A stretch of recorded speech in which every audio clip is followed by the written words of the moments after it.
तो 100 हिस्से तो आपके होने चाहिए। और खुदा का खौफ खाओ, अल्लाह की कसम मैं आपको बता रहा हूँ, झूठ बोलता है। मैं वो नाम नहीं लेना चाहता, लेकिन ये कुछ लॉबीज के ज़ेर असर था और ये उन्हीं से गाइडेंस ले रहा था और वो एजेंडा पाकिस्तान को नुकसान देगा। अदलिया ठीक काम कर रही है। मैं मुतमिन नहीं हूँ। अस्सलाम नाज़रीन, डेली पाकिस्तान के साथ मतलूब ताहिर आपकी खिदमत में हाजिर है। मेरे फ्रेम के इस तरफ जो शख्सियत बैठी हुई है ये किसी तारुफ के मोहताज नहीं है। ऑनलाइन न्यूज एजेंसी के मालिक, सीनियर सहाफ़ी, और इनके बारे में ये भी मशहूर है कि पावर कॉरिडोर्स को जितना अंदर और बाहर से ये जानते हैं, पाकिस्तान में कोई नहीं जानता। स्क्रीन की दूसरी तरफ जो आप मनाजिर देख रहे हैं ये वो मनाजिर हैं, एन इसी जगह पर FIA का छापा पड़ता है और FIA इनको गिरफ्तार करने के लिए आती है, जिस पर ये मुजाहिमत दिखाते हैं, जिसपे वो मजीद पुलिस और फोर्स मंगवाते हैं और इनको यहां से ले जाते हैं।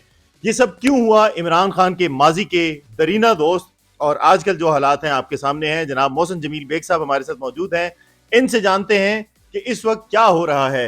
वक्त देने का बहुत शुक्रिया सर। इतनी खूबसूरत दोस्ती, इतना अच्छा साथ। सलीम साहब के एक इंटरव्यू में मैंने सुना 1 अरब समथिंग से ज्यादा आपने पैसे भी दिए, जोड़ तोड़ करते थे। तो ये सब कुछ जो हुआ ये एक्सपेक्टेड था कुछ कि ऐसा होने वाला है?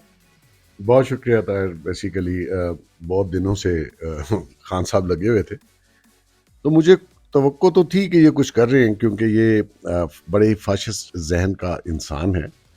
जो आपने कहा दोस्त, ये किसी का दोस्त नहीं है, ये अपना खुद दोस्त नहीं है, बहुत सेल्फ सेंटर आदमी है।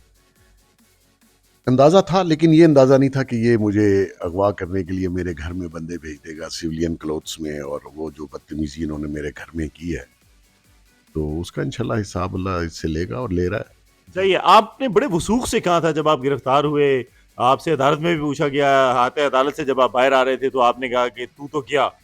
उस वक्त तो किसी को नहीं था पता कि खान साहब जाएंगे, तो आप कैसे इतने श्योर थे?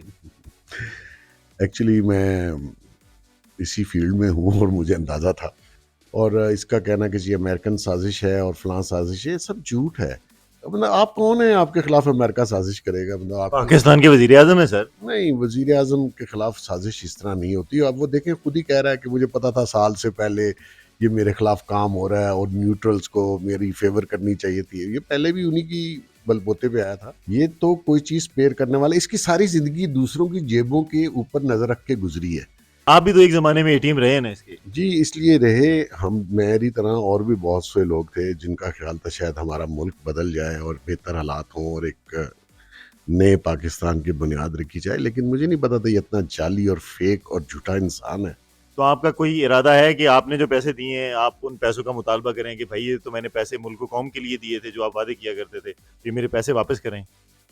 फकीर को पैसे दे के वापस तो नहीं लिए जाते। एक सवाल इससे भी कर लें कि आप बनी गाला का खर्चा कौन चलाता है? आपकी तो कोई इनकम नहीं है। बताएं कौन सी इनकम है, कहाँ से पैसे आते हैं? कौन सी शुगर मिल आपकी चल रही है, कौन सी इंडस्ट्री चल रही है, कहाँ से आते हैं? लोगों को बातें करता है। ये सारी ट्रैवलिंग के अखराजात कौन बर्दाश्त करता है? ये तो गाड़ी में पेट्रोल नहीं डलवा सकता। तो इससे बड़ा मुफ्तबर तो हमने तो नहीं देखा। हाँ ठीक है, एस्टेब्लिशमेंट ने भी धोखा खा लिया। खाया। हाँ। और ये जो आज इदराक है उनको। बिल्कुल है, और ये आज जो अवाम इसके पास जा रही है या इसके जलसों में जाती है, लाखों लोग हैं वो कहते हैं। लाखों तो नहीं है। जब वोटिंग होगी तो आपको पता चल जाएगा कितने लोग हैं। इस्लामाबाद में जब वो अपना इनकलाब लेके आए तो कितने लोग थे उनके साथ? मेरे ख्याल में इस्लामाबाद में तो ज़्यादा नहीं थे। जो लोग KPK से और गिलगित बल्तिस्तान से आए वो तकरीबन कोई 7-1 हज़ार के करीब थे। और जब इसने कंटेनर पे देखा कि ये काम नहीं चलने वाला, ये चला गया। अब आप देखें, जब से उतरा इसने बयानिए बदलने शुरू किए हैं।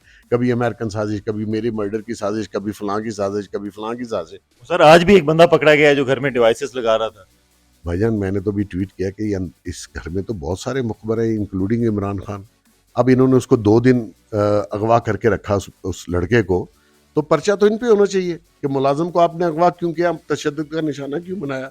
मैं समझता हूँ अगवा का पर्चा होना चाहिए इमरान खान के ऊपर और वो जवाब दें। पावर कॉरिडोर की एक लंबी आपकी जर्नी है। परवेज मुशर्रफ से आपकी दोस्ती शुरू हुई, आसिफ अली जरदारी के साथ आपके बहुत करीबी ताल्लुकात हैं, मलिक रियाज साहब के साथ आपकी बहुत दोस्ती है। ये होने क्या जा रहा है, ये जो कुछ हो रहा है? इमरान खान साहब कहते हैं इन सब ने मिलके जो है ना ये धड़न तख्ता किया है मेरा, और ये सारे साजिशी हैं, और आपका भी नाम लेते हैं और ऑफ द रैकेट महफिलों में भी बैठ के नाम लेते हैं। उनके वज़रा भी कहते हैं कि मोहसिन बेग साहब जो काम इमरान खान के लिए करते थे वही काम अब नवाज शरीफ और आसिफ जरदारी के लिए कर रहे हैं। मैं किसी के लिए काम नहीं करता। कोई कह दे कि मुझे हायर कर लिया है तो अल्हम्दुलिल्लाह जितने पैसे इनके पास हैं वो मैं शाम को खर्च कर देता हूँ। आपको पता है पैसों का मुझे इशू नहीं है। तो ये शख्स सिंसियर नहीं था। इसने फिर जो पॉलिसीज बनाई वो पाकिस्तान को डैमेज कर रही थी और डैमेज करके गई हैं। ये एक बुक पढ़ी हुई है मैंने, ये देखी है, रशिया। ये रशिया वाली क्या कहानी है? वो कहते हैं जनाब कि रशिया से मैंने तेल लेना था, मैंने तो रशिया के साथ दोस्ती करनी थी। आप हंस रहे हैं, ये एक हमारा वजीर आजम मुल्क की तारीख बदलने जा रहा था, आप लोगों ने उसकी हुकूमत खत्म कर दी। झूठा शख्स है। मैंने आपको पहले भी कहा है रशिया एक्चुअली पाकिस्तान में around 20 billion US dollar invest करना चाहता था और हमारी जो आर्मी इस्टेब्लिशमेंट है उनको भी रशिया से आर्मी के इक्विपमेंट और चीज़ें चाहिए और उसमें इंडियन पार्टनर्स भी हैं। सिर्फ पैसों के लिए 3.5 साल इन्होंने उसको आगे नहीं चलने दिया पर्पसली और सुई अड़ गई वहां पे कि इस कंपनी को दें, जो कि रशियन गवर्नमेंट उस कंपनी, उन्होंने कहा इनका तो एक्सपर्टीज नहीं है। फिर वो रेलवे, फिर वो आपकी स्टील मिल, ये सारी चीजें वो करना चाहते थे with in 20 billion US dollar लगा के आपको ML1 और स्टील मिल। उनका डिप्टी प्राइम मिनिस्टर भी आया, मिला, सब कुछ हुआ। ये अब कहता है मैं तेल लेना चाह रहा हूँ। झूठ है, कोई लेटर नहीं है, कुछ नहीं है। आई नो वेरी वेल ये जितना बयान करता है, अल्लाह की कसम मैं आपको बता रहा हूँ झूठ बोलता है। तो आवाम को इतना शऊर नहीं है कि ये एक जाली, फ्रॉड और झूठा इंसान है जो कि साबित हो गया। एस्टेब्लिशमेंट न्यूट्रल है जी, अभी तक तो न्यूट्रल है और मैं समझता हूँ कि जिस तरह ये उनको गाली गलौज कर रहा है और उनके जो लीडर हैं उनको जिस तरीके से सोशल मीडिया पे ट्रेंड बना के चला रहे हैं, तो ये इसकी भूल है कि ये उनको अंडर प्रेशर ला सकता है। और ये इतना डरपोक शख्स है, आप देखें जेल चला जाऊंगा, जेल ही से तो डर रहा है, जमानतें करा रहा है, कचहरी में फिर रहा है, हमें भी कचहरी में भेजा। कल खुद दरबदर हो रहा था, मैं चल के भर रहा था अपने। आपने ट्वीट भी की कि जिस कचहरी में आप थे उसी में वजीर आजम। इतना बड़ा कारसाज है, झूठे है और इसका इंजाम अच्छा नहीं होगा। गरीब आदमी की जिंदगी तो बड़ी आसान थी, उसको पेट्रोल सस्ता मिल रहा था, आटा चीनी दाल चावल कंस्ट्रक्शन, उन्होंने वो एमनेस्टी दे दी कि भाई जो है धन लाओ जाके जमा करवाओ। रिकॉर्ड टैक्स उन्होंने जमा करवाया।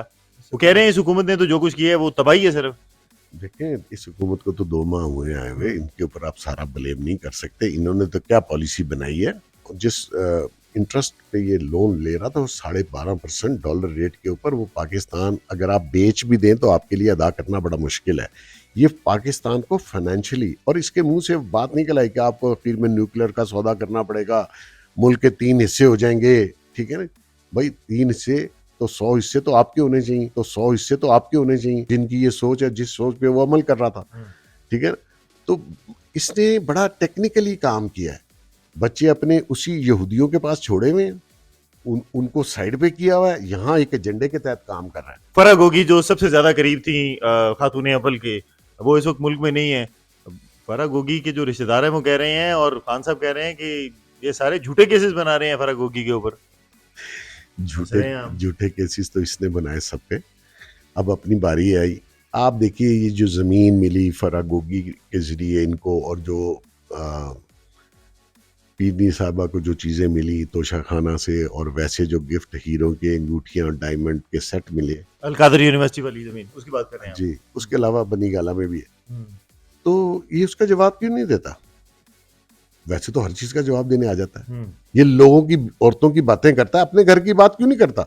अदलिया ठीक काम कर रही है, फैसलों से मुतमिन है? मैं मुतमिन नहीं हूँ। देखें अदलिया को पॉलिटिक्स में आके कोई ऐसा फैसला या ऑब्जर्वेशन नहीं देनी चाहिए जिसके दूर रस नतायज हो। बेग साहब उस दिन रात को 12 बजे अगर अदालत ना खुलती तो ये मामला ना होता। वो आपकी बात ठीक है, वो अदालत ने अपने फैसले को इम्प्लीमेंट कराने के लिए किया, लेकिन अभी भी मैं ओवरऑल ये समझता हूँ कि पार्लियामेंट इज अ सुप्रीम अदारा जहाँ कानून साजी होती है और उनको कानून साजी करनी दी जाए। अदरवाइज उनका पार्लियामेंट की तो वक़्त खत्म हो जाएगी। बिल्कुल ठीक है, और असेंबली को अपनी मुद्दत पूरी करनी चाहिए। मैं समझता हूँ पूरी करनी चाहिए, टर्म पूरी करनी चाहिए, और इनको चाहिए कि आवाम के हक में फैसले करें और जो हमारी मईशत खराब है उसको बेहतरी की तरफ लेके। बिल्कुल ठीक है, thank you very much Mohsin Baig Sahab की आपने बातें सुनी, बड़ी सख्त बातें हैं, और ये वो बातें हैं कि जो एक करीब से जिसने शख्स ने चीज़ें देखी उसने ये सारी हकीकत से पर्दा उठाया। उम्मीद करते हैं कि आपको प्रोग्राम पसंद आया होगा। अपनी फीडबैक से आगाह कीजिए, डेली पाकिस्तान देखते रहिए। इजाजत दीजिए अपने मेजबान को। अल्लाह हाफिज।